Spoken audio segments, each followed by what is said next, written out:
오늘 하나님 앞과 그리스도 예수 안에서 주님의 말씀을 쫓아 한자리에 모이게 해주신 것을 감사합니다. 이 시간 헛된 시간이 되지 않도록 도와주시고 각 사람의 영혼에 필요한 생명의 말씀을 공급해 주시고 증거되는 그 말씀을 통해서 하나님의 선하시고 기뻐하시고 온전하신 뜻이 무엇인지 분별케 해주시고 또 그 말씀이 우리의 영혼에 힘이 되고 능력이 될 수 있도록 역사해 주시기를 간절히 간구합니다. 혹 우리 삶 속에 하나님 보시기에 합당치 못한 어그러지고 거스리는 것 있다면 빛 앞에서 드러내 주시고 또 우리의 잘못을 뉘우치게 해 주시고 또 생애 속에서 주님의 말씀과 성령의 능력과 보혈로서 깨끗하게 해주시고 온전케 해주시기를 간구합니다. 그로 말미암아 우리의 생애 속에 주님의 영광만이 나타나고 드러나게 되기를 진심으로 원합니다. 이 주간에 있는 모든 집회 중에 주님께서 함께해 주옵소서.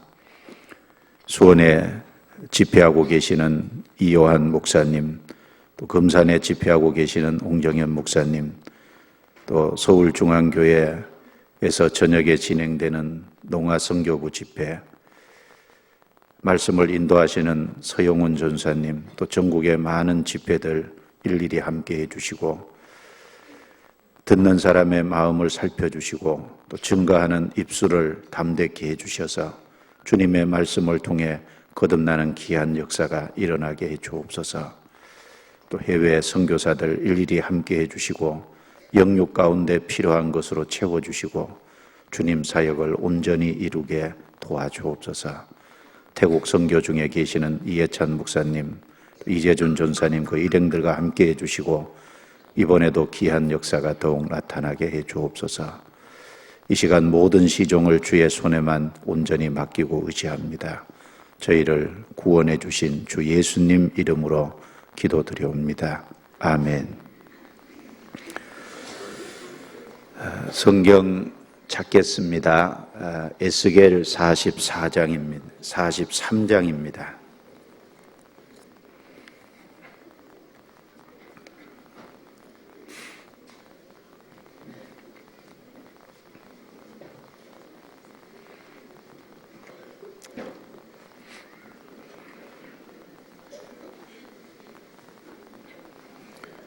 에스겔서 43장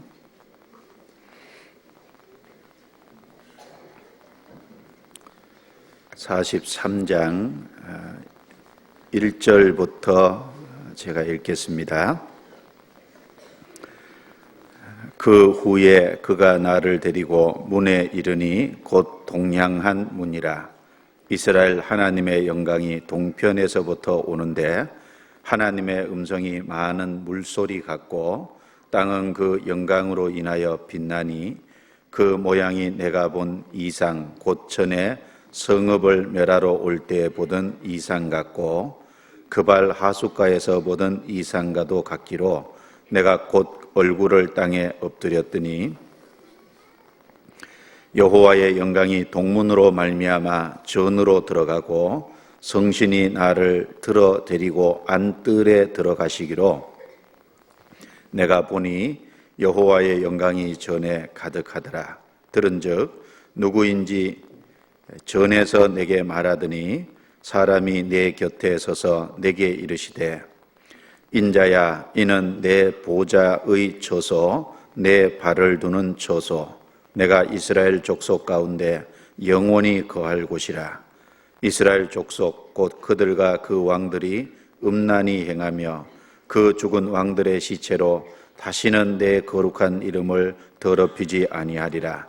그들이 그 문지방을 내 문지방 곁에 두며 그 문설주를 내 문설주 곁에 두어서 그들과 나 사이에 겨우 한 담이 막히게 하였고 또 그 행하는 가증한 일로 내 거룩한 이름을 더럽혔으므로 내가 노하여 멸하였거니와 이제는 그들이 그 음란과 그 왕들의 시체를 내게서 멀리 제하여 버려야 할 것이라. 그리하면 내가 영원토록 그들의 가운데 거하리라. 이 말씀 중에 7절 말씀만 다시 같이 읽도록 하겠습니다. 내게 이르시되 인자야 이는 내 보좌의 처소 내 발을 두는 처소 내가 이스라엘 족속 가운데 영원히 거할 곳이라. 이스라엘 족속 곧 그들과 그 왕들이 음란히 행하며 그 죽은 왕들의 시체로 다시는 내 거룩한 이름을 더럽히지 아니하리라.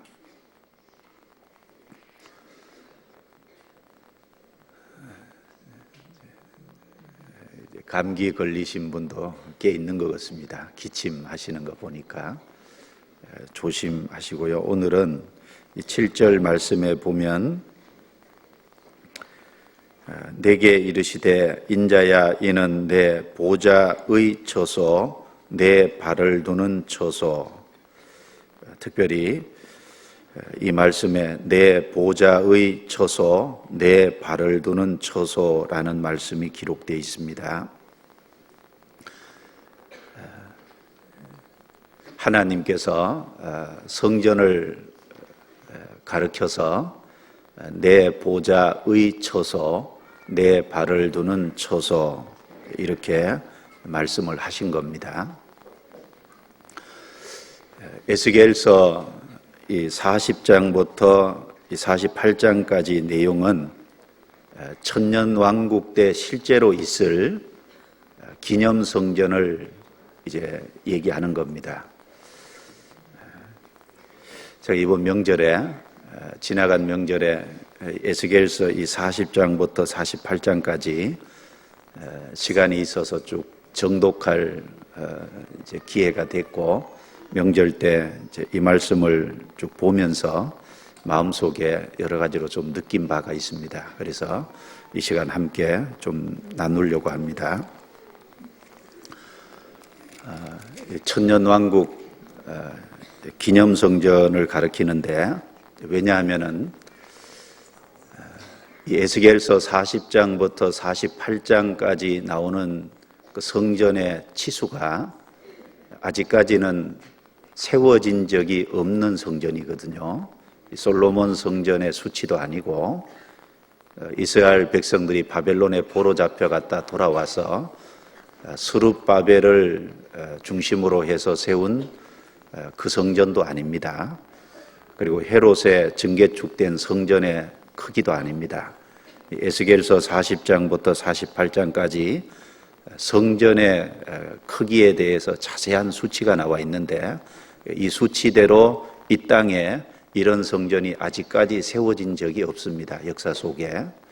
그래서 이 성전은 틀림없이 천년왕국에 세워질 기념성전을 에스겔을 통해서 미리 보여주신 것이다라고 생각이 되고 또 모든 사람들도 그렇게 받아들이고 있습니다. 이 에스겔서 내용을 보면은 에스겔서 이 앞쪽의 내용은 이스라엘 백성들이 범죄함으로 또 우상을 숭배함으로 인해서 하나님의 영광이 성전에서 떠나는 내용이 기록이 되어 있습니다. 솔로몬 성전이 세워지고 그 성전에 하나님의 이름을 두셨죠. 그 하나님의 이름을 두시고 특별히 이 법궤가 있는 지성소 그리고 그 위에 두 천사가 조각이 되어 있는데 두 천사 사이에 그 하나님의 임재를 나타내는 곳, 하나님의 영광이 거하는 곳이었습니다.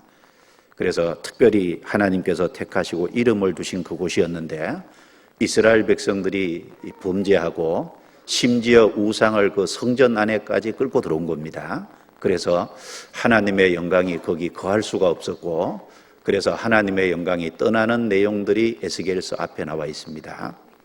그리고 하나님의 영광이 결국은 그곳을 떠나니까 이스라엘 백성들은 BC 606년에 바벨론이 쳐들어와서 결국은 가나안 농부 일부를 제외하고 몽땅 포로로 잡아갔고 그리고 20년 뒤인 BC 586년에는 하나님의 영광이 떠나니까 그 성전까지 완전히 파괴돼 버렸습니다. 그리고 이스라엘 백성들은 바벨론에 갔다가 다시 돌아왔지만은 이스라엘 백성들의 신앙은 완전히 회복된 상태가 아니었고 결국은 그리스도가 이스라엘 땅에 오셨는데 그리스도까지 버렸습니다. 그래서 이스라엘 백성들은 전 세계에 흩어지고 유리방황하게 됐습니다. 그런데 에스겔서 36장에 보면 이 마지막 때에 가면은 이스라엘 땅이 회복이 되잖아요.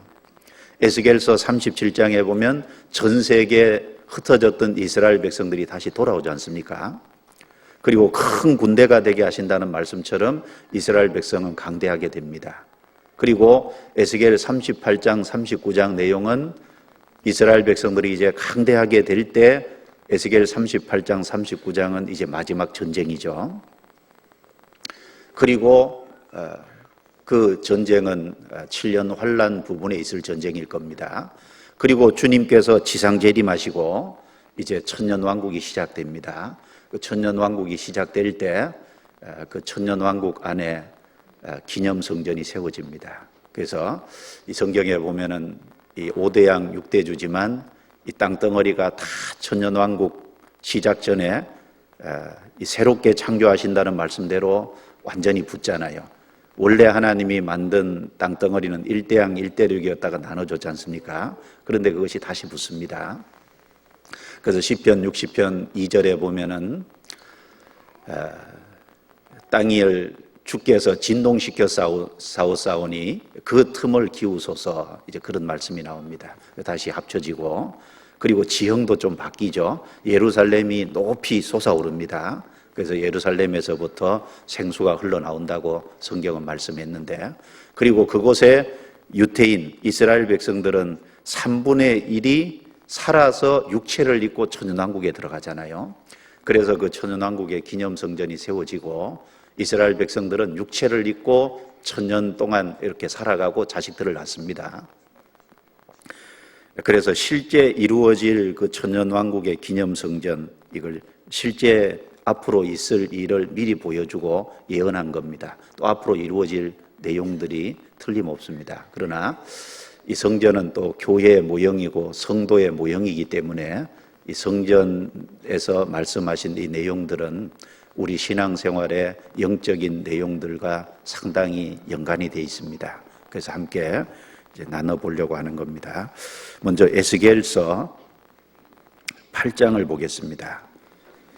이제 하나님의 영광이 머물렀던 곳에 하나님의 영광이 떠나게 된 근본적인 이유가 죄와 우상 숭배 때문에 그렇게 된 겁니다. 예레미야 8장.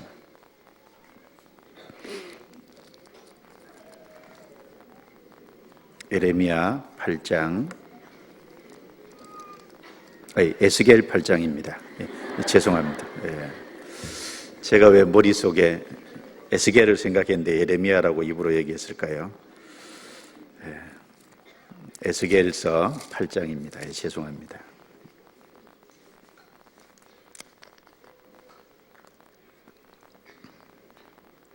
에스겔 8장 4절을 보겠습니다. 4절.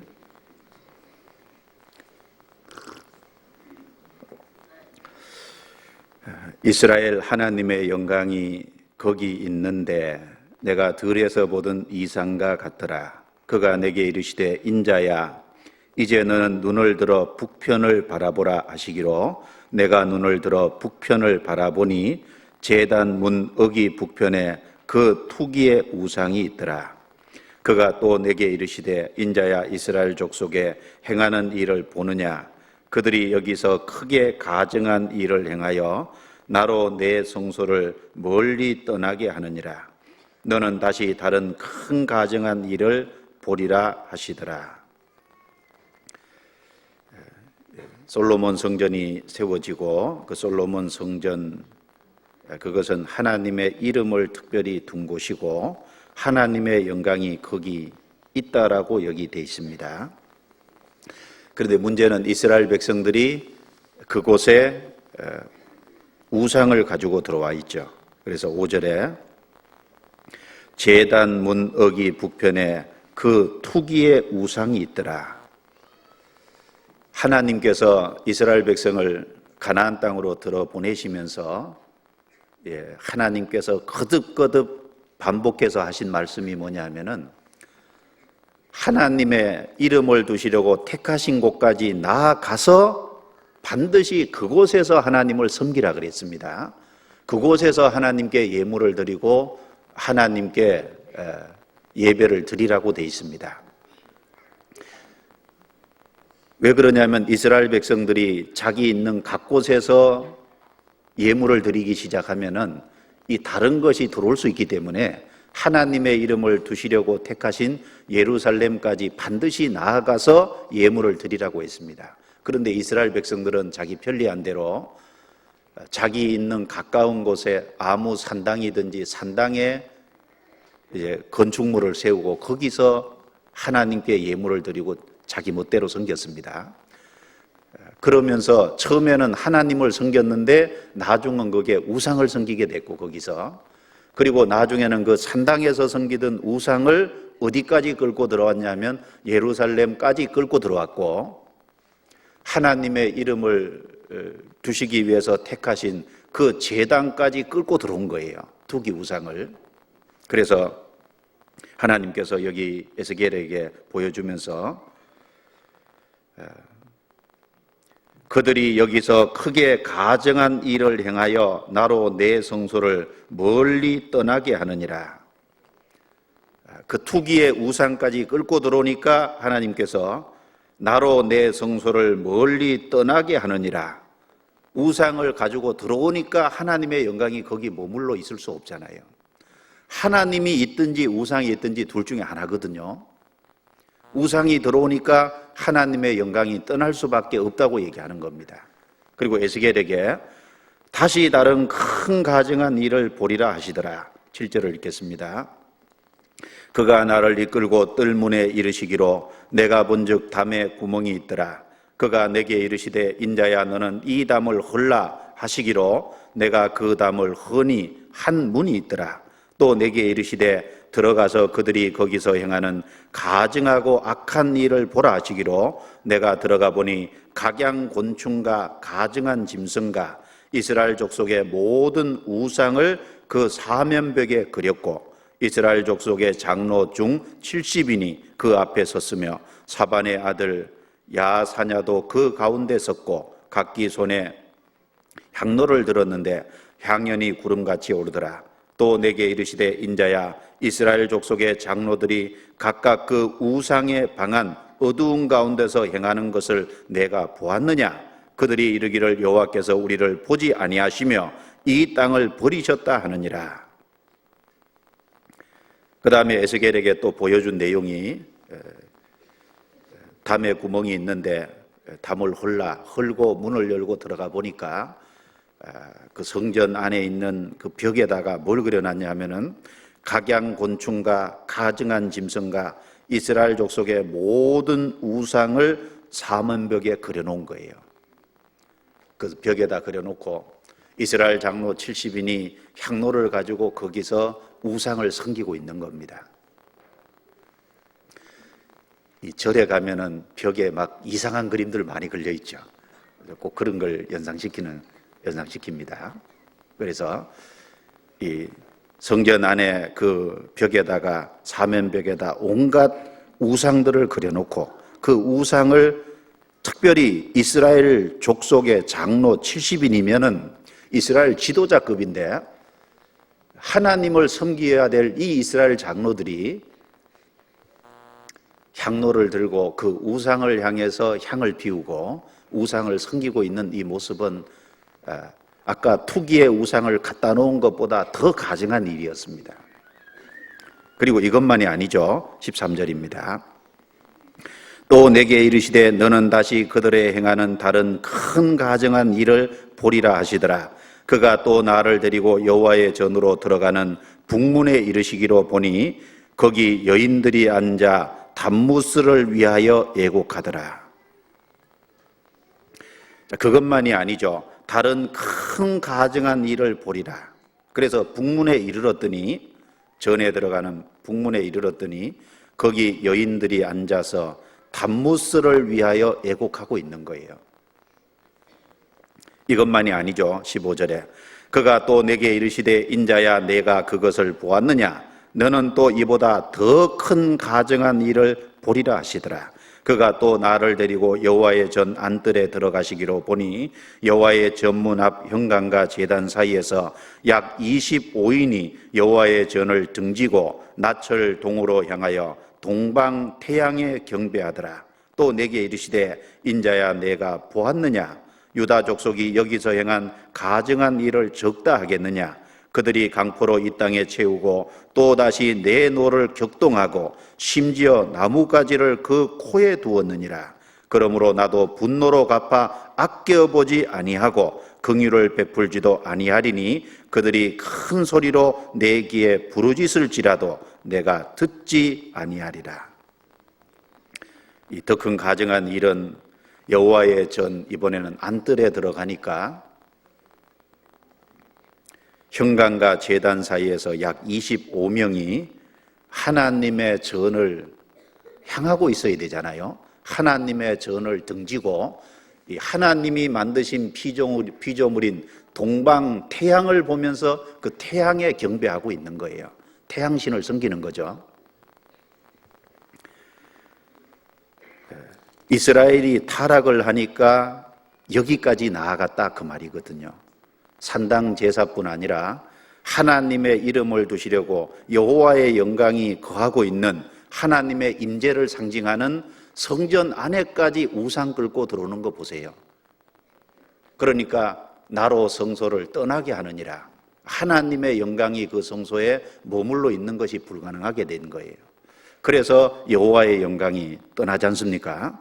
3절입니다. 9장 그룹에 머물러 있던 이스라엘 하나님의 영광이 올라 성전 문지방에 이르더니 이제 영광이 떠나는 겁니다.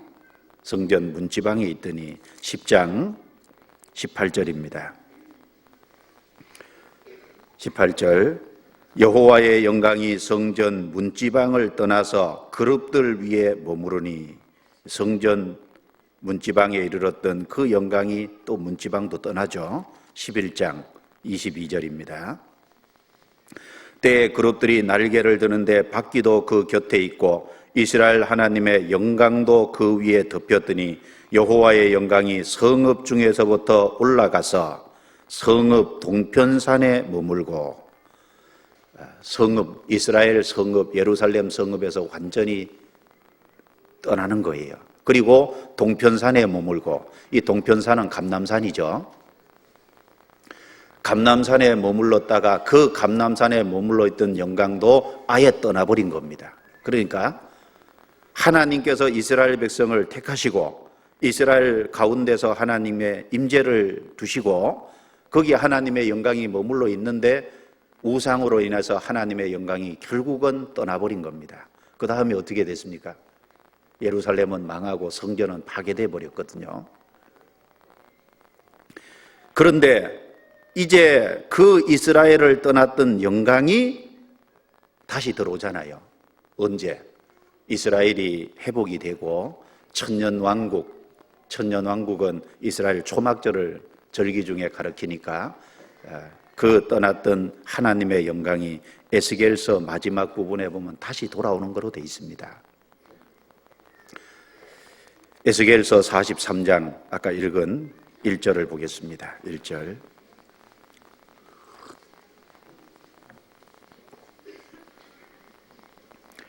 그 후에 그가 나를 데리고 문에 이르니 곧 동양한 문이라 이스라엘 하나님의 영광이 동편에서부터 오는데 하나님의 음성이 많은 물소리 같고 땅은 그 영광으로 인하여 빛나니 그 모양이 내가 본 이상 곧 전에 성읍을 멸하러 올 때 보던 이상 같고 바로 그 영광과 똑같은 영광이죠.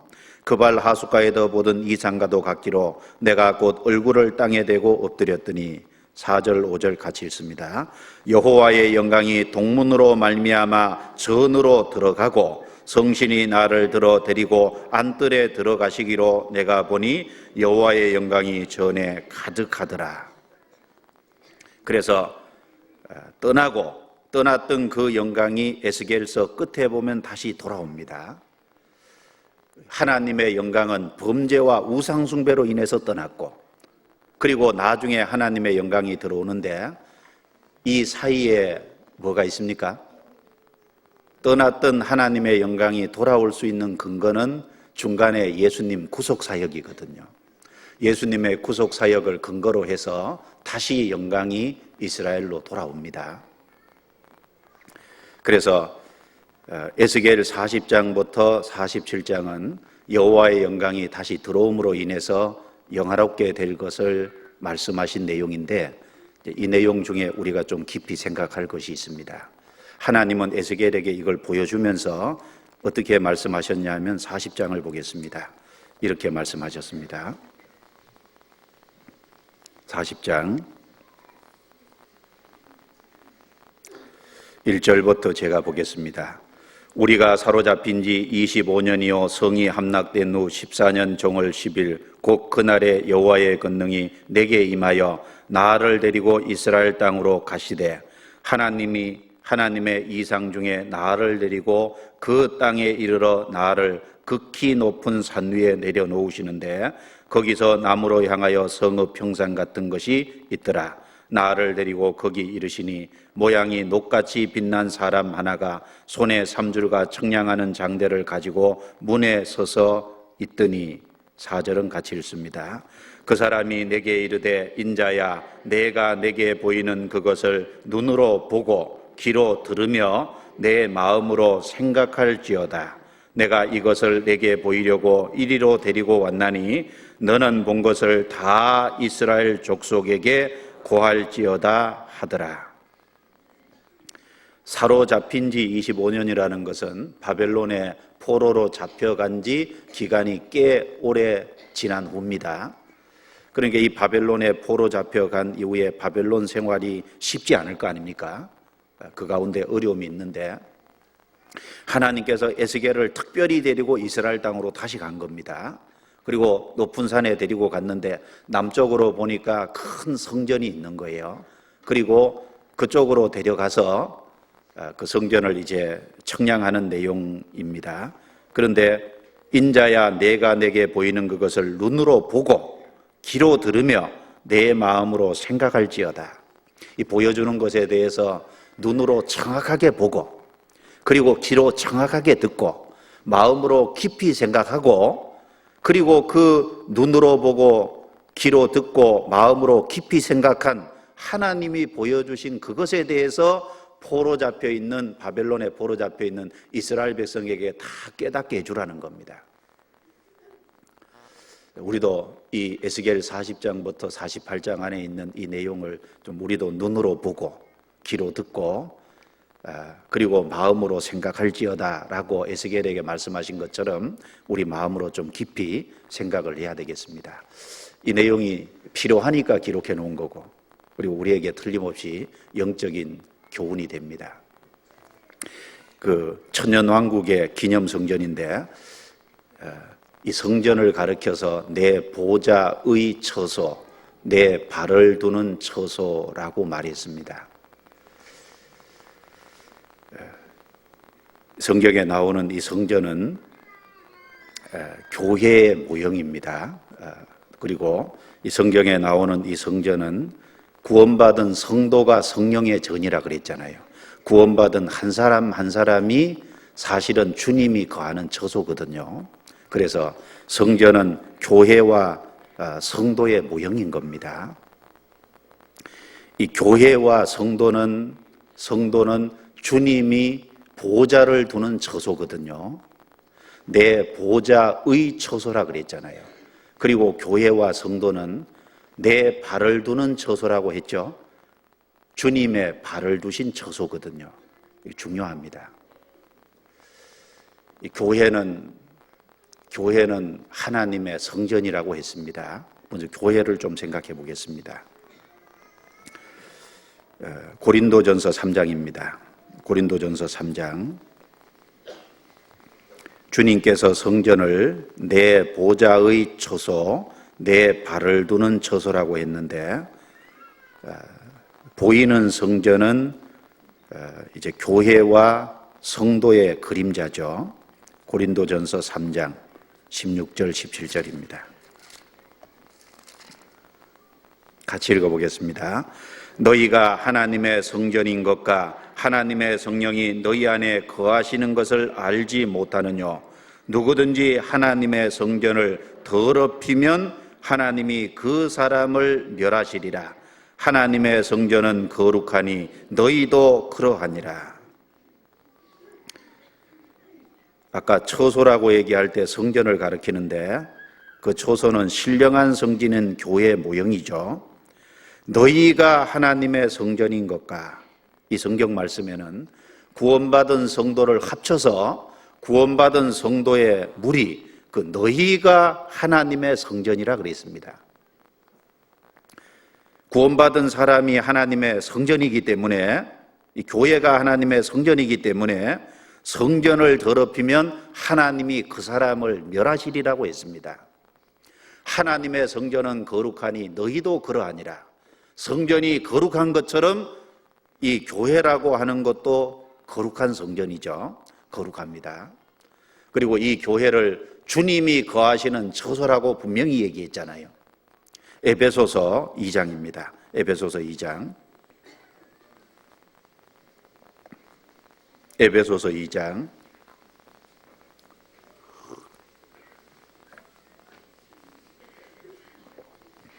에베소서 2장 20절부터 22절입니다. 같이 읽겠습니다. 너희는 사도들과 선지자들의 터 위에 세우심을 입은 자라. 그리스도 예수께서 친히 모퉁이 돌이 되셨느니라. 그의 안에서 건물마다 서로 연결하여 주 안에서 성전이 되어가고 너희도 성령 안에서 하나님의 거하실 처소가 되기 위하여 예수 안에서 함께 지어져 가느니라. 여기 교회를 말씀하고 있죠. 그의 안에서 건물마다 서로 연결하여 주 안에서 성전이 되어가고 하나님의 거하실 처소가 되기 위하여 예수 안에서 함께 지어져 가느니라. 지금 보이지 않는 신령한 성전이 세워져 가고 있는 겁니다. 구원받은 사람 한 사람 한 사람이 산돌처럼 연결돼서 주님은 기초돌이 되고 그 주님의 생애와 그 주님의 죽음과 부활을 목격한 그 사도들은 그 교회 기초돌이 또 되죠. 그래서 주님이 기초돌이 되시고 그 사도들이 터가 되고, 그래서 구원받은 성도 한 사람 한 사람이 거기 산돌처럼 연결돼서 신령한 교회가 세워져 가고 있는 겁니다. 그 교회는 뭐냐? 하나님의 거하실 처소라고 얘기했습니다. 지어져 가고 있습니다. 그래서 교회는 하나님의 성전인데, 성전은 특별히 어떤 곳이냐 하면은 내 보좌의 처소라고 했습니다. 특별히 성전은 내 발을 두는 처소라고 하나님이 말씀하고 계십니다. 이 교회를 보면은 사람만 얼른 보면 보입니다. 우선 교회에서 목사도 있고 전도사도 있고 교회에 어떤 여러 가지 직분을 맡은 사람도 있고 그리고 교회 성도도 있고 얼른 보면은 사람만 보입니다. 그런데 이 교회는 주님이 보좌를 놓고서 주님이 그 보좌에 앉아 계시는 거예요. 그리고 이 교회는 주님이 발을 두고 계시는 곳이거든요. 주님께서 보좌를 두시고 주님께서 발을 두신 곳이 교회인 겁니다. 우리는 보이는 사람만 봐서 안 됩니다. 보이지 않는 주님께서 보좌를 두시고 발을 두고 계시다는 것을 이 신령한 눈을 가지고 믿음의 눈을 가지고 볼 수 있어야 되는 겁니다. 열왕기하 6장에 보면은 그 아람 군대가 엘리사를 잡으러 와서 엘리사가 거하고 있는 집에 다 포위하고 있었습니다. 아침에 일어나 보니까 엘리사의 종 게하시가 아람 군대가 겹겹이 그 엘리사가 거하고 있는 지금 이 집을 보위하고 둘러 있는 거예요. 깜짝 놀랐습니다. 엘리사에게 급히 달려가서 얘기하기를 내 주여 어찌하리이까. 지금 아람 군대가 당신을 잡으라고 완전히 보위하고 있는데 어떡합니까? 그런데 엘리사는 태연하게 뭐라 그랬습니까? 우리와 함께한 자가 저들보다 많다. 게하시 생각에는 둘밖에 안 보이는데 엘리사하고 자기밖에 없잖아요. 그런데 엘리사는 태연하게 우리와 함께한 자가 저들보다 많다 그러니까 이 게하시가 깜짝 놀라는 거잖아요. 그리고 엘리사가 하나님께 기도했습니다. 여호와여, 원컨대 저 게하시의 눈을 열어서 신령한 것을 보게 해달라고, 눈을 열어서 볼 수 있게 해달라고. 그러니까 게하시의 눈이 열리는 순간 불말과 불병거가 엘리사가 거하고 있는 집을 완전히 두르고 있는 것을 보여준 거잖아요. 그렇죠? 아람 군대는 별거 아니죠. 거기에 비하면은. 엘리사는 신령한 것을 보고 있었지만 게하시는 못 봤잖아요. 우리가 교회 안에서 생활하면서 주님께서 신령한 것을 보여주고 계시는데 어떤 사람은 믿음의 눈으로 신령한 것을 다른 사람이 보지 못하는 걸 더 보고 사는 사람도 있고, 어떤 사람은 신령한 것을 보고 있는 것에 비해서 못 보고 사는 사람들도 있거든요. 예수님께서 이 땅에 오셔서 3년 반 제자들하고 함께 하셨습니다. 이제 공생의 마지막 부분에 요한복음 14장에 보면은 빌립이 예수님에게 그랬죠. 아버지를 우리에게 보여주십시오. 예수님께서 빌립에게 뭐라 그랬습니까? 내가 너희와 이렇게 오래 있었는데 내가 나를 알지 못하느냐? 나를 본 자는 아버지를 보았거늘 어찌하여 내게 아버지를 또 보이라고 하느냐? 빌립은 예수님과 가까이 있고 예수님과 동고동락을 하고 예수님을 따라다니면서 예수님의 가르침도 듣고 예수님이 행하시는 기적도 봤지만 예수님이 하나님인 걸 잘 모르고 있는 겁니다. 그렇죠? 예수님이 메시아라는 것은 믿었지만은 예수님이 하나님이라는 걸 잘 모르니까 아버지를 또 보여달라는 거예요. 그런데 예수님은 나를 본 자는 아버지를 보았거늘. 3년 반 따라다녔지만은 신령한 눈이 없는 겁니다. 믿음의 눈이 없는 거죠. 우리도 이 생애 속에 살아가면서 같이 교회 생활하고 있지만은 어떤 사람은 더 신령한 것을 보고 어떤 사람은 눈이 감겨서 남이 보는 것을 못 보는 경우도 있는 겁니다. 우리가 신앙생활 속에서 하나 꼭 봐야 될 게 뭐냐 하면은 이 교회는 하나님의 성전이고 그리고 이 교회는 하나님께서 뭘 두고 계시는 곳이냐? 보좌를 두고 있고 발을 두고 있다는 걸 믿음의 눈을 가지고 봐야 됩니다. 그걸 못 보면은 그건 잘못된 거예요. 이 보좌를 뒀다는 것은 특별히 보좌는 다스리는 걸 말합니다. 이 보좌는 보좌에 앉아서 다스리는 걸 말하잖아요. 성경 한번 찾아봅시다. 마태복음 19장입니다. 마태복음 19장.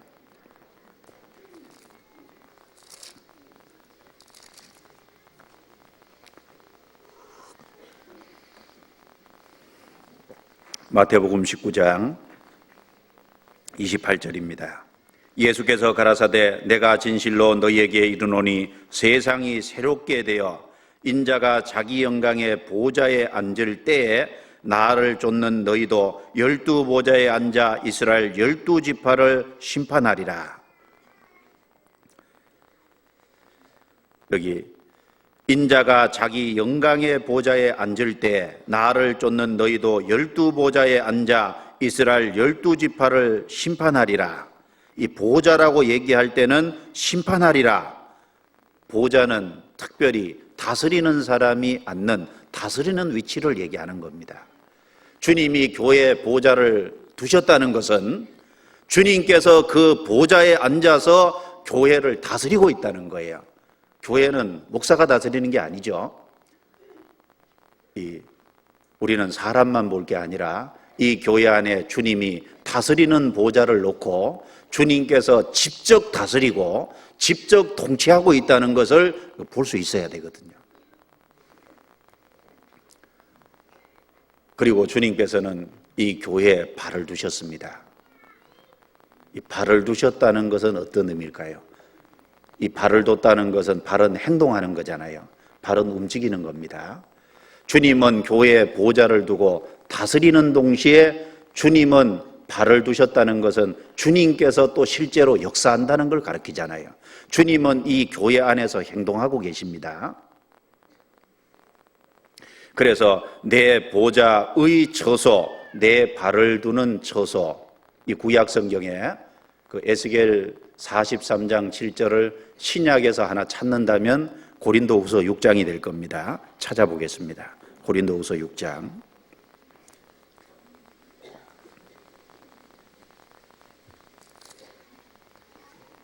고린도후서 6장.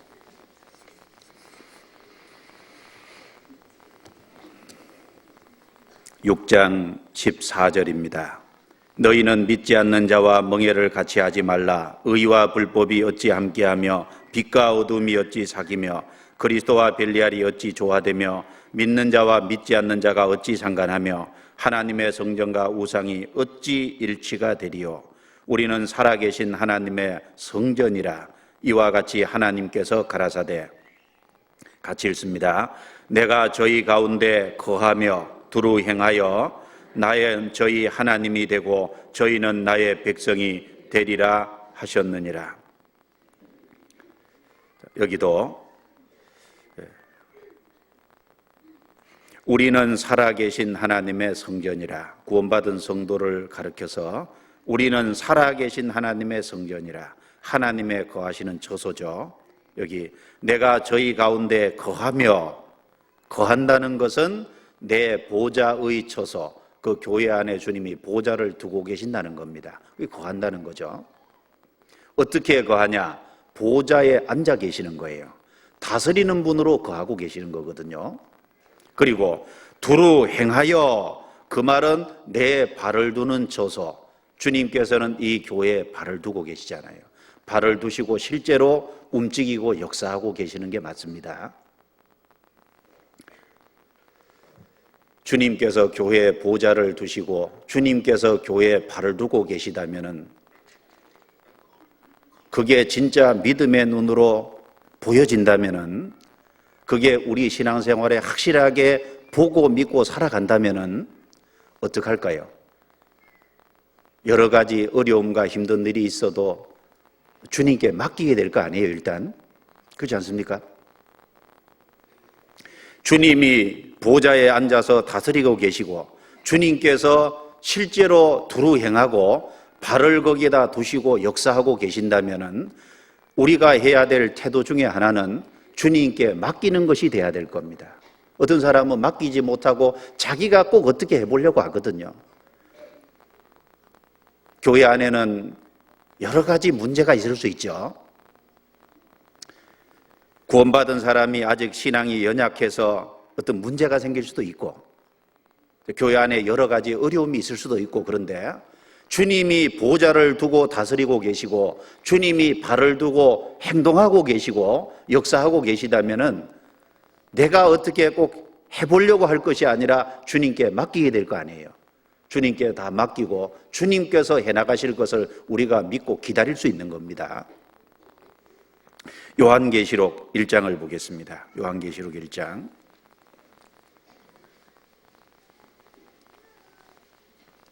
요한계시록 1장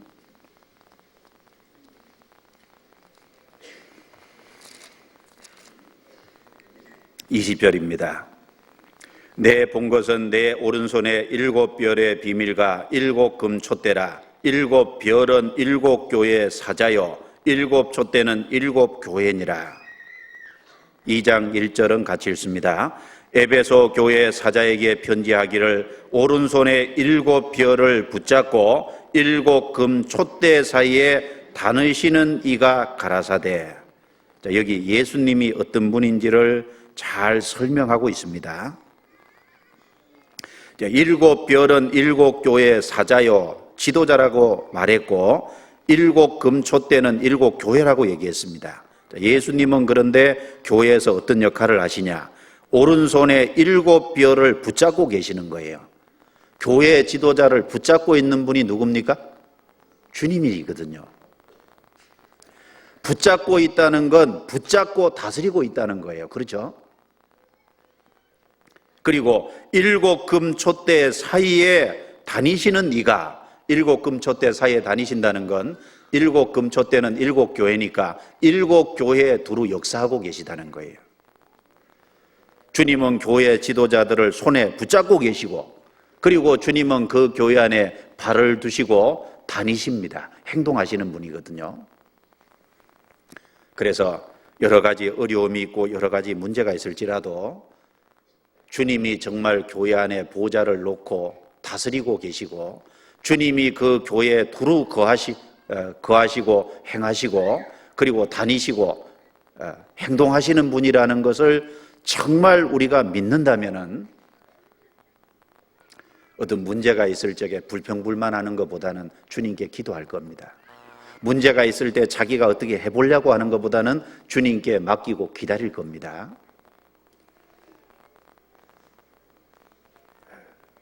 왜 사람이 교회에 어떤 문제가 있을 때 불평불만을 하냐? 왜 사람이 교회에 어떤 문제가 있을 때 자기가 꼭 나서서 어떻게 해보려고 하면서 마찰을 빚고 어떤 문제를 일으키고 그러잖아요? 왜 그러냐 하면은 주님이 보좌를 두셨다는 걸 이걸 보지 못하기 때문에 그래요.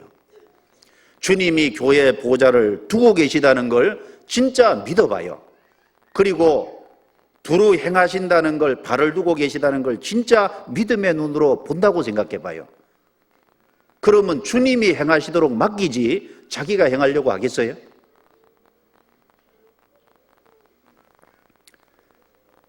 그리고 이 교회는 몸이고 주님은 머리라 그랬습니다.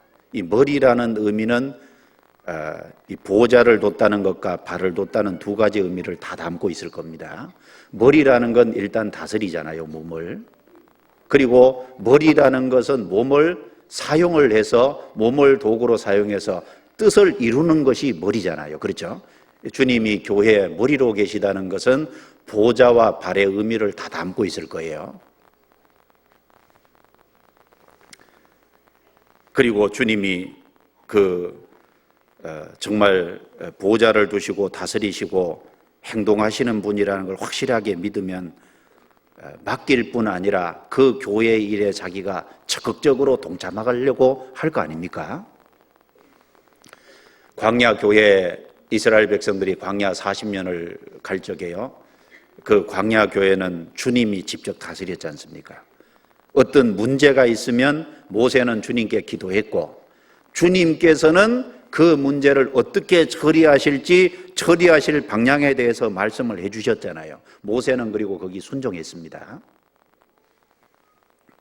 예를 들면은 민수기 16장에 보면은 고라하고 다단, 아비람 해서 약 250명이 이제 모세와 아론을 거스리는 내용이 나오죠. 그래서 어떤 큰 분란이 생겼습니다. 하나님이 이스라엘 모든 사람하고 함께 계시는데 왜 너희만 앞에서 일하느냐, 그렇게 문제를 삼았지만은 실제로는 자기들이 높아지려고 한 거잖아요.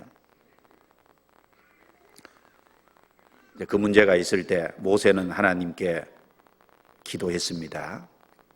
그리고 하나님께서 직접 개입하셔서 고라와 다단과 아비란 그 사람들을 땅이 갈려지게 해서 집어삼켜 버렸죠.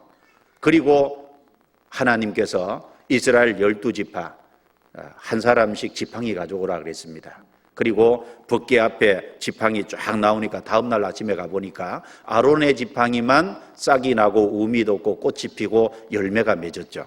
살구나무 열매가 맺었습니다. 그래서 하나님께서 질서에 문제가 생길 때 질서를 하나님의 방법으로 바로잡아 주셨잖아요. 그래서 광야 교회는 어떤 문제가 있을 때마다 모세가 직접 자기 방법으로 한 게 아니라 하나님께 물었고, 하나님이 답을 줬고, 모세는 거기에 순종해서 이 광야 교회가 이끌어져 간 거잖아요. 그 광야 교회에 주님이 보좌를 자정하고 계셨다 그 말입니다. 그리고 행동하고 계셨잖아요. 발을 두고 계셨습니다. 지금 신약에 이 몸된 교회도 보좌를 두고 행동하고 계시잖아요. 그것이 정말 믿어진다면 우리 각자는 어떻게 할까요? 주님께 맡길 뿐 아니라 그 다음에 이 교회 일에 적극적으로 동참하려고 할 거 아니에요. 그렇죠? 주님이 보좌를 두시고 발을 두시고 행동하고 계시다는 걸 믿음의 눈으로 본다면 교회 일에 적극적으로 동참하겠죠. 그렇지 않습니까? 주님은 누가 동참하는지 누가 하지 않는지 그 마음이 어떤지 다 보시잖아요. 사사기서 5장을 보겠습니다. 사사기 5장.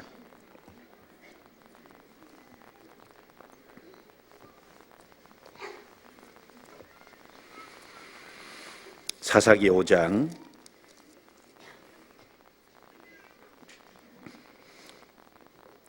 미디안 군대하고 전쟁을 펼칠 때 여기 자세한 내용들이 나와 있습니다. 제가 몇 구절 읽어보죠. 1절입니다. 이날에 드보라와 아비노함의 아들 바락이 노래하여 가로되 이스라엘의 두령이 그를 영솔하였고 백성이 즐거이 헌신하였으니 여호와를 찬송하라. 건너뛰어서 14절입니다. 에브라임에게서 나온 자는 아말렉의 뿌리 박힌 자요 그 다음에 베냐민은 너희 백성 중에 섞였으며 마길에서는 다스리는 자들이 내려왔고 스불론에게서는 대장군의 지팡이를 잡은 자가 내려왔도다. 이사갈 방백들이 드보라와 함께하니 이사갈의 심사를 바락도 가졌도다. 그 발을 쫓아 골짜기로 달려 내려가니 루벤 시내가에 큰 결심이 있었도다. 내가 양의 우리 가운데 앉아서 목자의 저 부는 소리를 들으면 어쩌미뇨. 루벤 시내가에서 마음에 크게 살핌이 있도다. 여기 보면은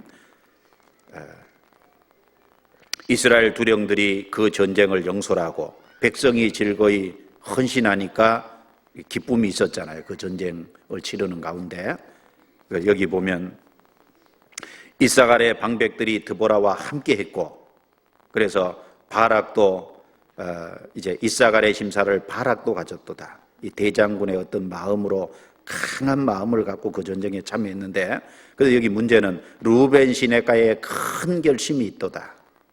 여기 좋은 뜻에서 큰 결심이 아닙니다. 여기 큰 결심이 있도다 그랬을 때 16절에 내가 양의 우리 가운데 앉아서 목자의 저 부는 소리를 들으면 어쩌미뇨. 루벤 시내가에서 마음에 크게 살핌이 있도다. 뭐냐면은 이게 전쟁에 참여할지 말지 저울질하고 있는 거예요. 한쪽에서는 이 강한 마음, 당대한 마음을 갖고 그 전쟁에 참여해가지고 미디안과 싸우러 나가는 사람이 있는가 하면은 한쪽에서는 나갈지 말지 마음에 크게 살피는 사람이 있는 겁니다. 그리고 여기 보면 목자의 부는 소리를 양의 우리 가운데 앉아서 편안하게 앉아서 전쟁에 참여할 생각은 안 하고 그런 사람도 있고 그리고 23절에 보면 여호와의 사자의 말씀에 메로스를 저주하라. 너희가 거듭거듭 그 거민을 저주할 것은 그들이 와서 여호와를 돕지 아니하며 여호와를 도와 용사를 치지 아니함이니라 하시도다. 이 메로스 거민들은 아예 참여를 안 한 거예요. 여호와를 돕지 아니하며 여호와를 도와 용사를 치지 아니함이니라. 지금 미디안과의 전쟁이 무슨 전쟁입니까? 이것은 여호와의 전쟁이거든요. 이스라엘의 전쟁이 이게 앞서서 이게 하나님의 전쟁입니다. 만약에 그것이 하나님의 전쟁인지 알았으면 마음에 저울질하고 있었겠어요? 주님께서 그 전쟁에 보좌를 두시고 다스리시고 주님께서 그 전쟁에 발을 두시고 행동하는 그 전쟁이라는 걸 알았으면 그러지 않을 거 아니에요. 참여 안 하는 어리석은 행동을 안 했을 겁니다. 주님께서 그 가운데 보좌를 두시고 발을 두고 계시다는 걸 볼 수 있는 눈이 없는 거예요. 눈이 없으니까 그곳에 참여하지 않고 참여하는 것을 저울질하고 있는 겁니다. 그런데 주님이 보좌를 두시고 주님이 발을 두시고 행동하고 계시고 그 전쟁이 여호와의 전쟁이라는 걸 아는 사람은 용맹하게 참여하잖아요. 지금도 마찬가지입니다. 이 교회를 통해서 복음을 전하는 것은 이것은 여호와의 전쟁입니다. 그리고 이것은 거룩한 전쟁이잖아요. 이 거룩한 전쟁에 주님께서 보좌를 두시고 주님께서 발을 두시고 다스리시고 그 주님의 머리의 뜻을 지금 교회를 통해서 이루려고 하고 계시다는 걸 그 믿음의 눈으로 확실하게 믿고 아는 사람은 적극적으로 참여할 겁니다. 그렇지 않습니까? 그리고 교회가 주님의 보좌가 있고 주님이 발을 두신 곳이라는 것을 진짜 믿으면은 교회의 질서에 순종하려고 할 거예요. 그렇지 않습니까? 그래서 일단 우리가 이 신앙 안에서 살아가면서 첫 번째는 이 구원받은 성도들 모일 적에 이 언론 사람의 모습만 보이는데 거기 목사가 보이고 뭐 구역장이 보이고 어머니의 임원이 보이고 뭐 여러 가지 직분자들이 보이고 또 형제 자매들이 보이고 그런데 그것만 봐서 안 되잖아요. 주님이 그 안에 의자를 탁 놓고 주님이 거기 앉아서 다스리고 계시다는 걸 항상 볼 수 있어야 되는 거예요. 어느 모임에서든지 그 믿음의 눈으로 그걸 보고 그리고 주님이 발을 거기에 두시고 주님께서 그 발을 가지고 그 교회 안에서 역사하고 행동하시는 분이라는 걸 항상 모임 가운데서 볼 수 있어야 되는 겁니다. 그런 사람은 삶이 바뀔 거예요. 그렇죠? 그리고 이 교회뿐 아니라 이 성전은 성도의 모형도 되잖아요. 구원받은 성도 개인을 가리켜서 성령의 전이라 그랬습니다. 성령을 모시는 성령의 처소가 된다는 얘기입니다. 고린도전서 6장입니다. 넘겨보겠습니다. 고린도전서 6장.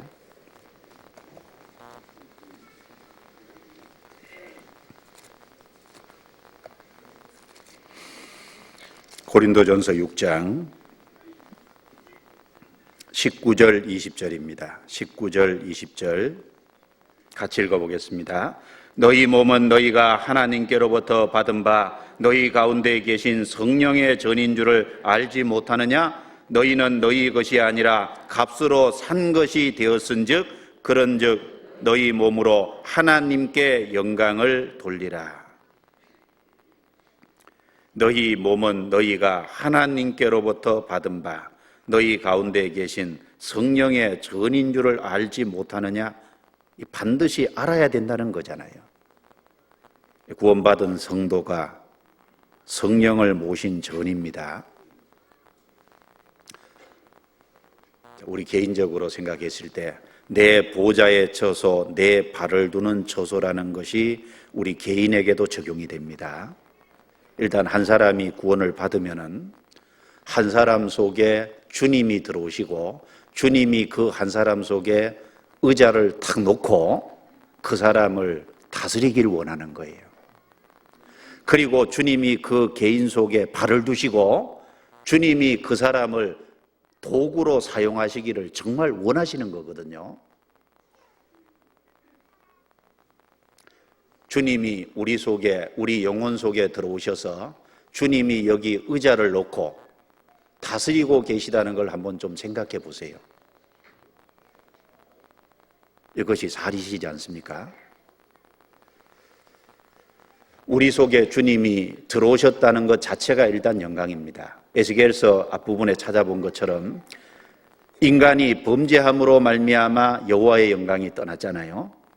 그런 것처럼 우리는 날 때부터 아담 안에서 죄 가운데 났기 때문에 그리고 마음과 생각으로 살아가는 가운데 죄를 물먹듯 먹고 마셨기 때문에 우리가 여호와의 영광에 이를 수가 없었습니다. 로마서 3장을 넘겨보겠습니다. 로마서 3장. 로마서 3장 23절입니다. 23절 같이 읽어보겠습니다. 모든 사람이 죄를 범하였음에 하나님의 영광에 이르지 못하더니, 여기 모든 사람 중에 우리도 포함됐습니다. 죄 때문에 하나님의 영광이 우리 속에 거할 수 없었고 우리는 그 하나님의 영광에 참여할 수가 없었습니다. 그런데 예수님께서 십자가에 죽어서 우리의 범죄를 전부 짊어지시고 우리 대신 십자가의 형벌을 받아서 우리의 죄값을 완전히 치러주셨습니다. 그래서 우리의 죄를 맑게 씻으시고 우리의 모든 죄를 처리해 주신 겁니다. 그리고 이제 그 주님이 깨끗이 처리해 놓은 것을 마음으로 받아들일 적에 그 주님의 십자가의 보혈로 우리 죄를 용서해 주신 걸 우리 마음에 받아들일 때 누가 들어오셔요? 성령이 들어오시는 겁니다. 성령이 들어오시는 건 여호와의 영광이 우리 속에 들어오시는 거예요. 그렇지 않습니까?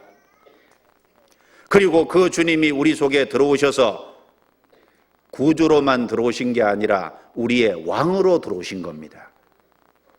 예수님은 구주의 모습과 왕의 모습을 뗄 수 없습니다. 이 두 가지를 분리할 수 없는 거예요. 예수님은 구주인 동시에 왕입니다. 우리가 우리의 구세주로 예수님을 받아들일 때 예수님은 구주로만 오신 게 아니라 구주와 왕은 뗄 수 없는 거라 그랬죠. 왕으로도 들어오신 거예요. 사도행전 5장입니다. 사도행전 5장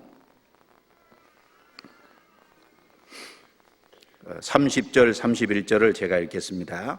너희가 나무에 달아 죽인 예수를 우리 조상의 하나님이 살리시고 이스라엘로 회개케 하사 죄 사함을 얻게 하시려고 그를 오른손으로 높이사 임금과 구주를 삼으셨느니라. 임금과 구주를 삼으셨다 그랬습니다. 우리 생애 속에 예수님은 구주만 되신 게 아닙니다. 임금과 구주가 되신 거예요.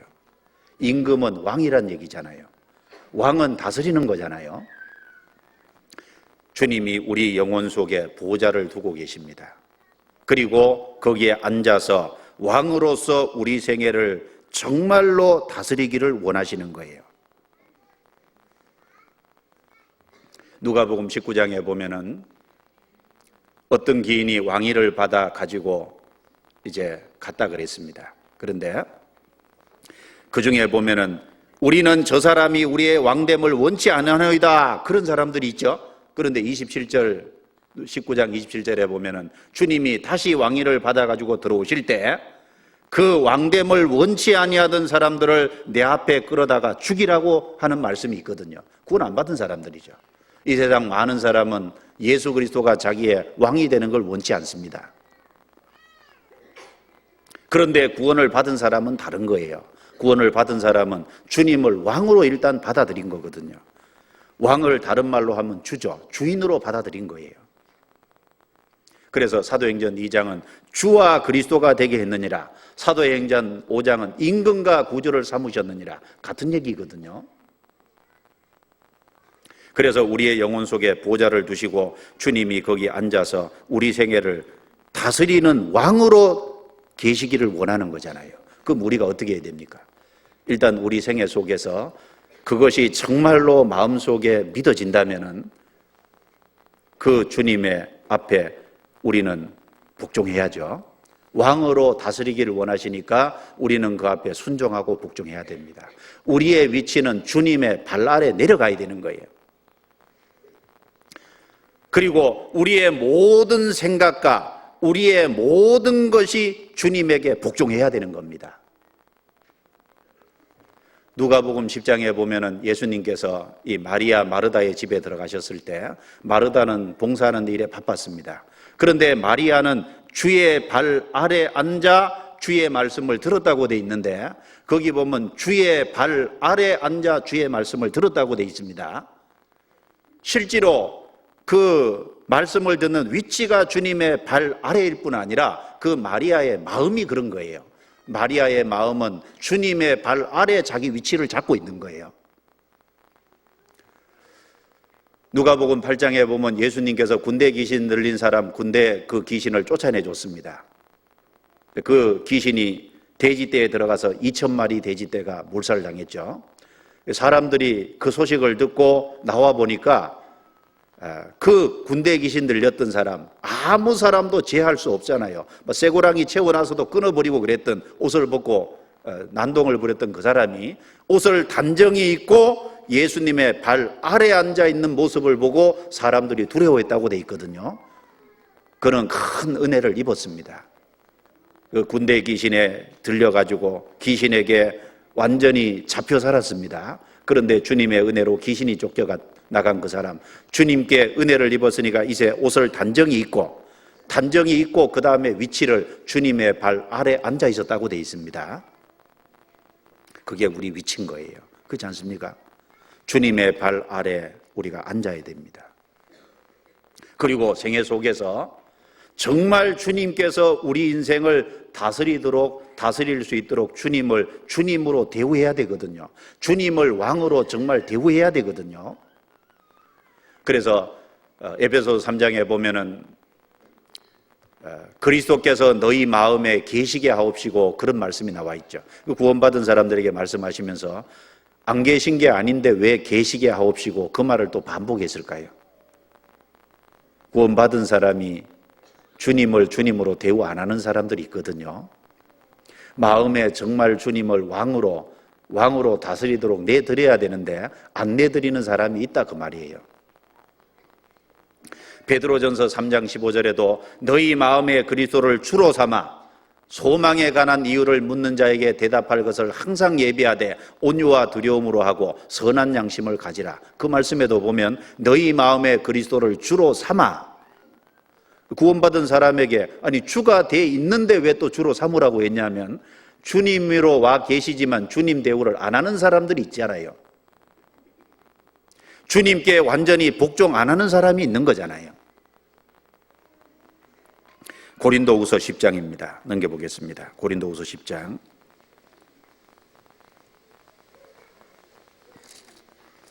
10장 5절입니다. 5절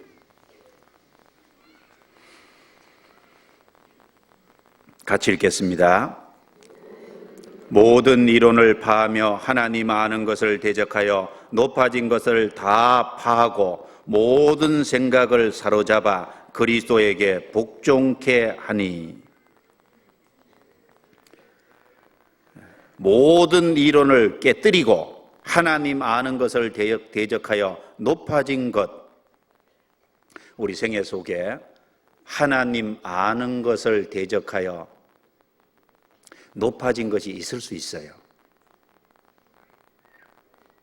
아무것도 없어요? 있을 수 있어요. 하나님 아는 것을 대적하여 높아진 것, 하나님 말씀보다 더 높이고 하나님 말씀에 명백히 이렇게 돼 있는데 자기는 그래도 내 생각은 이거야, 그런 거 있죠.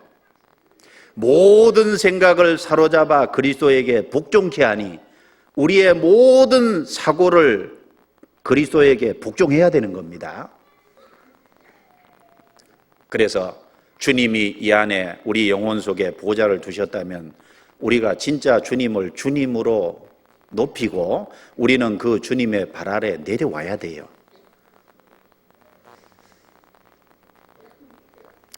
우리가 그것이 주님을 주님으로 바르게 임금으로 대우하는 걸 겁니다. 그리고 발을 두셨다고 진짜 믿어진다면은 이 주님이 우리에게 발을 뒀다는 건 뭘까요?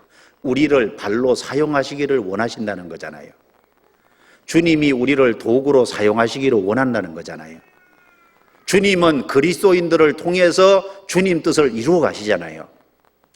주님이 우리에게 발을 두셨다는 그걸 믿으면은 주님이 가시기 원하는 곳에 나도 가고 주님이 가시기를 원치 않는 곳에 나도 가지 말고 주님의 뜻을 이루는 것을 나도 그 뜻을 받들어서 주님 뜻을 이루고 살고 주님 뜻이 아니면 하지 말고, 그게 맞지 않습니까?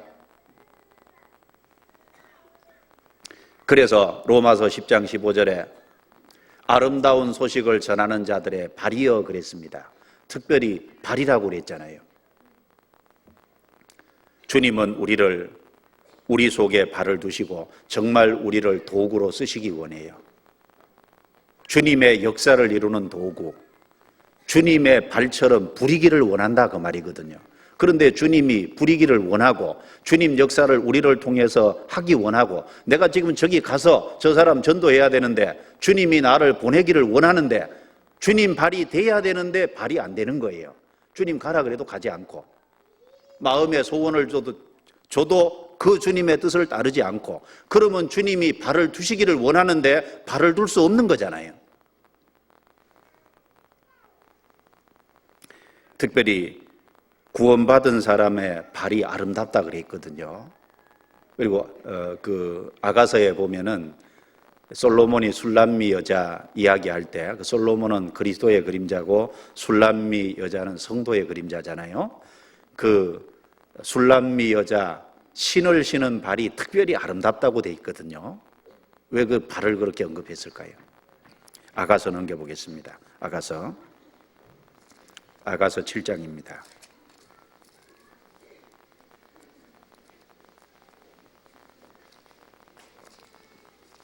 아가서 7장 1절입니다. 기한 자에 따라 신을 신은 내 발이 어찌 그리 아름다운가. 내 넓적다리는 둥글어서 공교한 장색에 만든 구슬개미 같구나. 배꼽은 섞은 포도주를 가득히 부은 둥근 장 같고 허리는 백합화로 두른 밀당 같구나.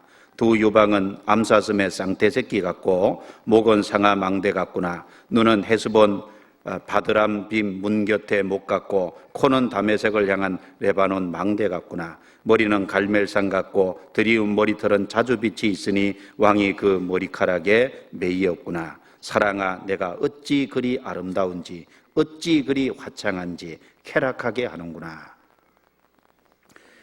읽으려고 그러면 좀 얼굴이 화끈거리죠. 예. 그런데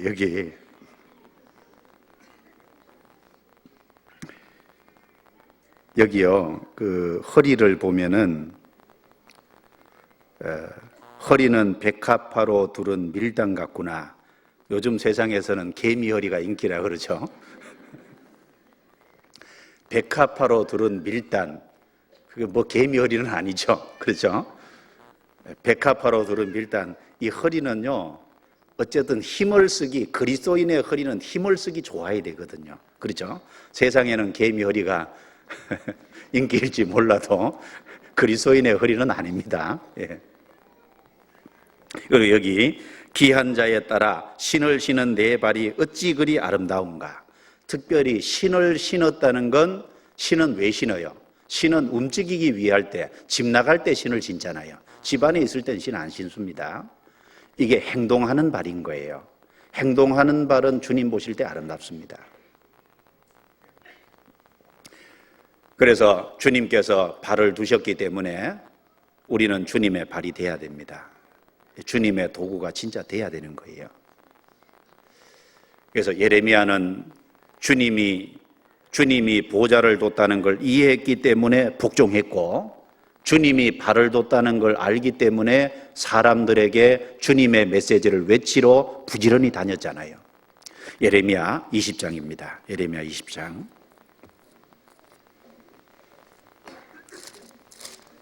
예레미야 20장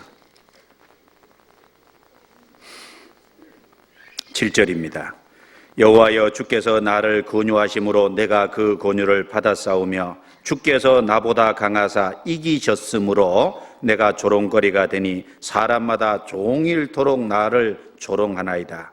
대저 내가 말할 때마다 외치며 강포와 멸망을 부르짖으오니 여호와의 말씀으로 하여 내가 종일토록 치욕과 모욕거리가 됨이니이다. 내가 다시는 여호와를 선포하지 아니하며 그 이름으로 말하지 아니하리라 하면 나의 중심이 불붙는 것 같아서 골수에 사무치니 답답하여 견딜 수 없나이다.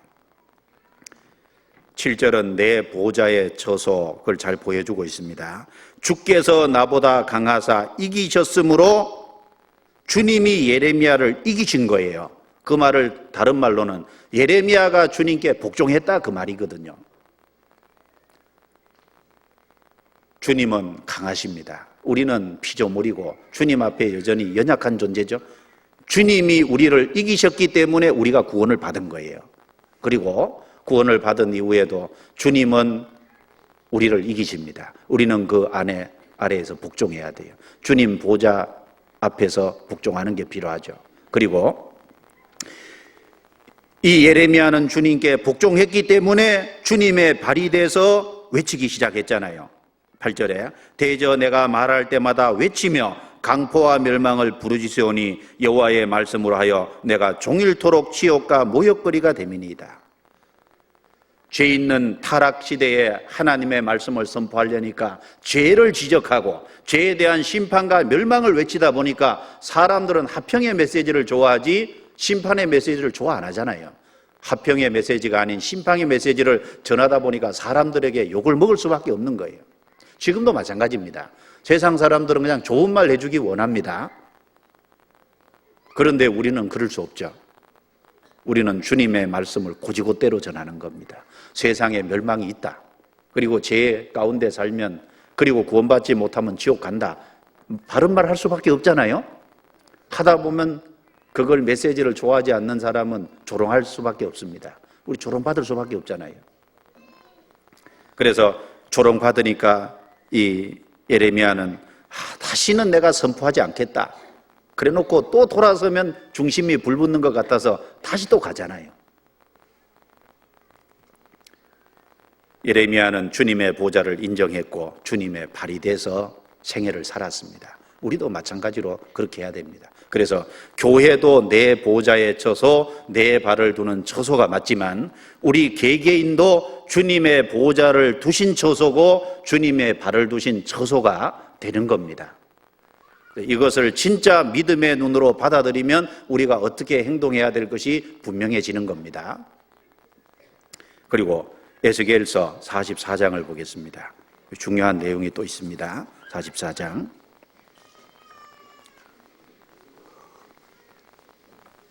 1절 2절 그가 나를 데리고 성소 동양한 바깥문에 돌아오시니 그 문이 닫히었더라. 여호와께서 내게 이르시되 이 문을 닫고 다시 열지 못할지니 아무 사람도 그리로 들어오지 못할 것은 같이 읽습니다. 이스라엘 하나님 나 여호와가 그리로 들어왔습니다. 그러므로 닫아 둘지니라. 여기 그러므로 닫아 둘지니라.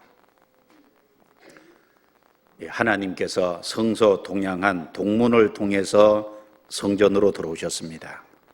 그러면은 동문으로 들어오셨기 때문에 동문은 이제 닫아 걸어라 그 말이 되고, 그리고 나 여호와가 그리로 들어왔기 때문에 그 문은 계속해서 닫아둘지니라. 주님이 들어온 문으로는 다른 것이 못 들어오도록 닫아 걸어라 그 말이잖아요. 우리 생애도 마찬가지입니다. 우리 생애에 주님께서 우리 인생에 들어오셨습니다. 우리 인생에 주님께서 들어온 것이 확실한데, 주님이 우리의 구주가 되시고 우리의 모든 것이 확실한데 주님이 들어오셨기 때문에 다른 것이 못 들어오도록 닫아 걸어야 되거든요. 그런데 왜 사람들의 신앙이 망쳐지냐 하면은 주님이 들어오셨는데 다른 걸 자꾸 받아들이는 거예요. 그러니까 이 신앙이 문제가 생기는 겁니다. 주님이 들어오신 문은 그건 닫아 거는 게 맞는 거거든요. 하나님께서 이스라엘 백성들을 가나안 땅에 들이기 전에 거듭거듭 경고했잖아요. 가나안 땅에 가면은 세상 사람들 말로 표현하면 폐쇄성을 가지라는 거예요. 절대 이방인들하고 가까이 왕래하지 말으라는 겁니다. 이방 여인들을 받아들이지 말라 그랬죠? 그들의 딸을 데려오지도 말고 너희들의 딸을 그들에게 주지도 말지니라. 왕래하지도 말고, 그리고 이방인들과 결혼하지도 말고. 이 세상 사람들이 볼 때는 완전히 폐쇄성입니다. 그리고 산당 제사도 하지 말고, 주님께서 가나안 땅에 들어가면 그들이 신앙을 지킬 수 있는 방법을 거듭거듭 신명기에 보면 강조했잖아요. 그런데 이스라엘 백성은 가나안 땅에 가서 다 어겼습니다. 이방인들과 자유롭게 왕래하고, 그리고 이방 여자들을 받아들이고 그들의 여자를 이방인들에게 주고, 그러면서 이스라엘 백성들은 이방의 우상이 그 이스라엘로 들어오게 됐고, 그리고 이스라엘은 점점 타락해서 결국 성전 안에까지 우상을 끌고 들어와서 하나님의 영광이 떠나게 만들었거든요. 우리 생애 속에 주님께서 우리 인생에 들어오셨기 때문에 여기 말씀하신 것처럼 이 문은 닫고 다시 열지 못할지니, 주님이 들어오셨기 때문에 완전히 닫아 걸어야 됩니다. 닫아둘지니라. 신앙에 문제가 생길 수 있는 건 완전히 받아들이면 안 돼요. 사도행전 4장 12절에 뭐라 그랬습니까? 예수님 외에는 구원받을 다른 이름을 우리에게 주신 일이 없다 그랬잖아요. 예수님 외에는 구원받을 다른 이름이 없습니다. 예수님은 유일한 반석입니다. 그렇죠? 그런데 이스라엘 백성들은 자기들의 그 유일한 반석, 그 하나밖에 없는 절대자, 유일한 반석을 경홀히 여겼잖아요. 경홀히 여기고 그 주님의 말씀에 불순종함으로 가나안 땅에 들어가면 닫아둬야 되는데 그걸 열어버리니까 완전히 이스라엘이 잘못된 대로 간 거예요. 우리 인생에도 잘 생각을 해서 닫아 걸 것은 닫아 걸어야 되는 겁니다. 이 다곤의 신상에 다곤 신당하고 신상하고 그 법궤하고 같이 있을 수 없잖아요. 블레셋이 법궤를 뺏어가서 다곤 신당에 다곤 신상 옆에 두니까 다음날 아침에 들어가 보니까 다곤 신상이 엎어져 있었죠. 그래서 이거 누가 엎어뜨렸나 하고 다시 세워놨잖아요. 근데 그 다음날 가니까 다곤 신상이 다시 엎어져서 목은 딱 잘려서, 그리고 손이 양쪽이 딸려서 손 2개하고 목은, 신상은 엎드러져 있고 그 머리하고 손 2개는 문지방에 있었다 그랬잖아요. 그게 뭘 얘기합니까? 법궤하고 우상하고는 같이 있을 수 없는 거예요. 우리 생애 속에서 주님이 들어왔기 때문에 주님 외에 다른 것을 받아들이면 안 됩니다. 그래서 그 문은 다시 열지 말지니, 다시 열면 안 되죠. 닫아둘지니라. 그게 이제 신앙적인 충분한 교훈이 될 거예요. 이스라엘 백성들은 그 법궤가 성전 안으로 들어갔다면은 거기다가 우상 가지고 들어오면 안 되잖아요. 그런데 우상 가지고 들어가니까 닫아 걸지 않으니까 문제가 생긴 겁니다. 그리고 우리 인생을 살아가면서 5절에 이렇게 얘기했습니다.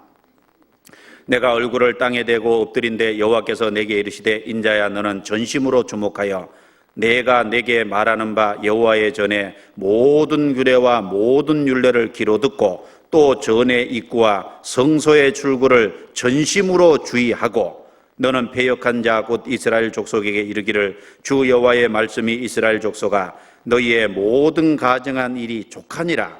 대저 너희가 마음과 몸에 할례 받지 아니한 이방인을 데려오고 내 떡과 기름과 피를 드릴 때 그들로 내 성소 안에 있게 하여 내 전을 더럽힘으로 너희의 모든 가증한 일 외에 그들이 내 언약을 위반케 하는 것이 되었으며 너희가 내 성물의 직분을 지키지 아니하고 내 성소에 사람을 두어 너희 직분을 대신 지키게 하였느니라.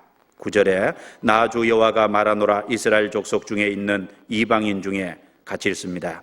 마음과 몸에 할례를 받지 아니한 이방인은 내 성소에 들어오지 못하리라. 5절에 전의 입구, 성소의 출구를 전심으로 주의하고, 9절에 마음과 몸이 할례를 받지 아니한 이방인은 내 성소에 들어오지 못하리라. 특별히 하나님께서 전의 입구, 성소의 출구를 전심으로 주의하라 그랬습니다. 예루살렘 성전의 입구는 특별히 주의해야 됐습니다. 출구도 주의하라 그랬습니다. 왜 입구, 출구를 주의하라 그랬냐면은 입구는 주의해야 될 것이 잘못된 우상을 가지고 들어오면 안 되니까 주의하라고 한 거고, 나가지 말아야 될 것이 나가면 안 되잖아요, 출구로.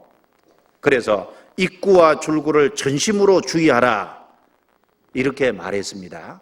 그리고 그 성전 안으로 할례 받지 않은 이방인들이 들어오게 되면은 그 할례 받지 않은 이방인들이 가지고 우상까지 가지고 들어올 거 아니에요. 그러니까 들어오지 못하리라 그렇게 말했습니다.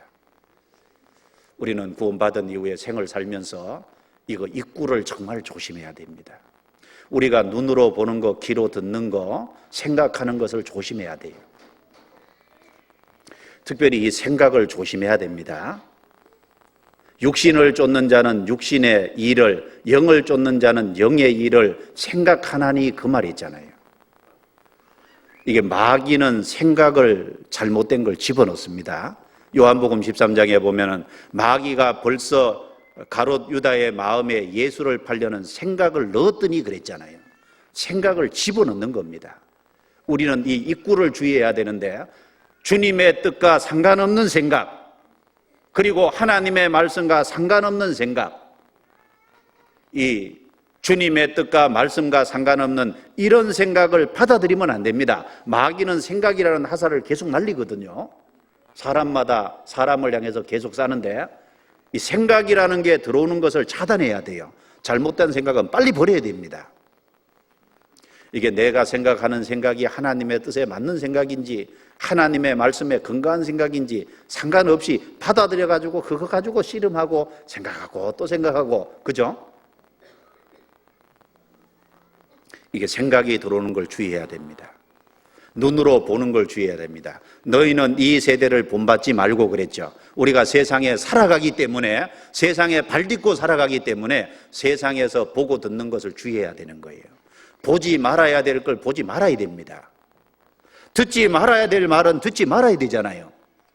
그런데 이 눈으로 보는 거, 귀로 듣는 걸 주의 안 하면요, 세상의 것이 들어오기 시작합니다. 세상의 것이 솔깃하게 들리기 시작하는 거예요. 그리고 우리 마음에 세상 것이 들어오면은 뭐가 밀려나요? 주님이 밀려난다니까요. 주님과 세상은 같이 있을 수 없는 거예요. 그래서 요한일서 2장 15절에 보면은 너희는 이 세상을 사랑치 말라. 이 세상을 사랑하는 자는 아버지의 사랑이 그 속에 있지 아니하니 그랬죠. 세상을 사랑하는 마음이 들어오면 아버지를 사랑하는 마음이 밀려나거든요. 같이 있을 수 없어요. 그래서 세상을 받아들인 영역만큼 하나님께 주어지는 영역이 작아지는 겁니다. 하나님의 영역이 넓어지는 만큼 세상 영역이 줄어들게 돼 있죠. 우리 마음은 공존하기가 어려운 거예요. 그래서 눈으로 보는 거, 귀로 듣는 거 주의하십시오. 책을 읽을 때도 잘못된 교리 같은 것이 들어올 수 있으니까 주의해야 됩니다.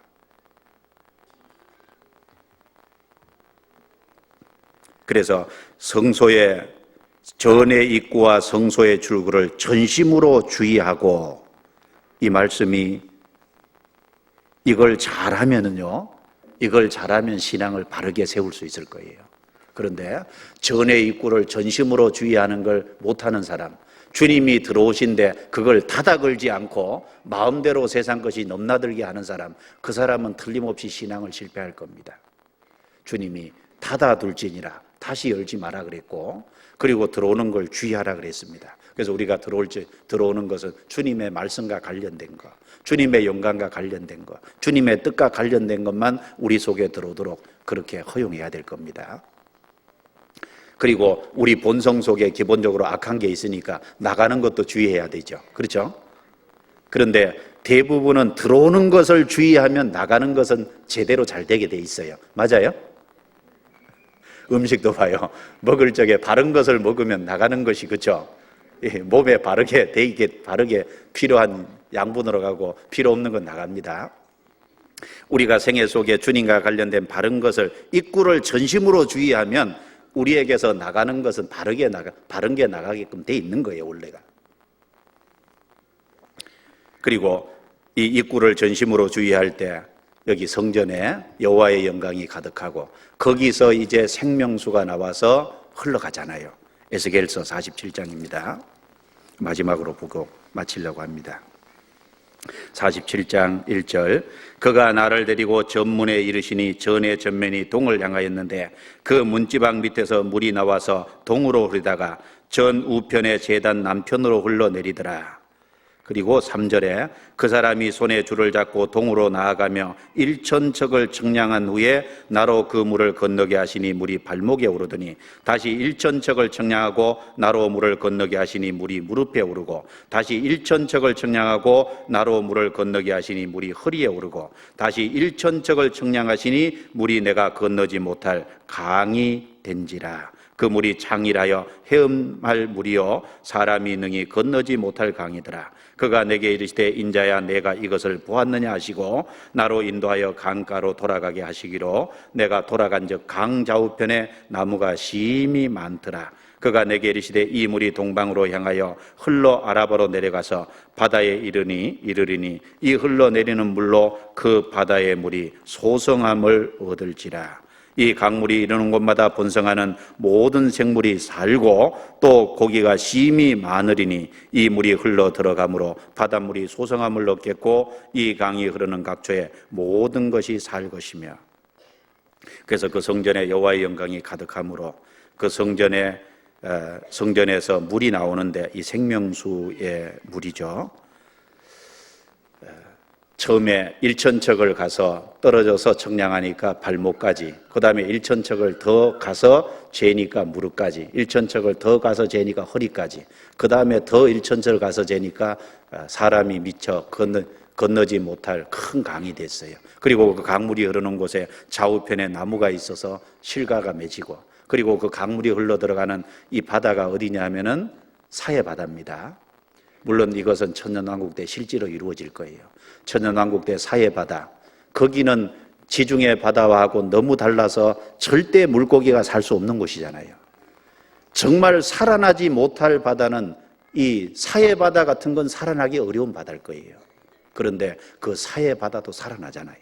그래서 고기가 심히 많아집니다. 실제 이루어질 일입니다. 그런데 우리가 영적으로 교훈을 받으면 우리가 입구를 주의할 적에 우리 속에 여호와의 영광이 가득하고 우리를 통해서 나오는 것을 통해서 열매를 맺힐 겁니다. 그리고 이 세상 사람들은 사해 바다 같거든요. 죽어 있잖아요. 그 죽어 있는 영혼이 그 물을 접촉할 때 다시 살아나는 것처럼 우리가 정말 주의해서 살아갈 적에 우리가 접촉하는 사람들의 영혼을 살리고 세울 수 있을 겁니다. 그런 교훈을 우리에게 주고 있다고 확신합니다. 그래서 눈으로 보고 귀로 듣고 마음으로 생각할지니라 에스겔에게 말한 것처럼 이 안에는 아주 중요한 교훈이 있습니다. 우리 교회와 우리의 몸은 주님의 보좌를 두는 처소, 발을 두는 처소입니다. 꼭 기억하시기 바랍니다. 그리고 닫아 둘지니라, 그건 다시 열면 안 되죠. 주님이 들어오신 것은 다른 걸 받아들이면 안 됩니다. 그리고 입구와 출구를 전심으로 주의하라. 입구와 출구를 주의해야 됩니다. 그럴 적에 입구를 바르게 주의할 때 출구에서 나가는 것으로 열매를 맺고 영혼을 살리는 역할을 할 수 있을 거예요. 그래서 중요한 교훈을 우리에게 주고 있다고 확신합니다. 기도하겠습니다. 하나님 감사합니다. 하나님께서 귀한 시간을 주시고 또 하나님의 말씀을 함께 배우게 해주신 것을 감사합니다. 에스겔에게 보여주신 귀한 진리를 우리가 함께 나누었습니다. 우리 속에 주님의 보좌를 두시고 주님의 발을 두셨다는 것을 기억하게 하시고 주님이 들어오신 그 문을 닫아 걸 수 있도록 도와주시고 입구와 출구를 전심으로 주의할 수 있도록 주님께서 도와주옵소서. 그래서 우리 생에 주님의 영광을 더욱 드러내게 해 주시옵소서. 우리를 구원해 주신 예수님 이름으로 기도드리옵니다. 아멘.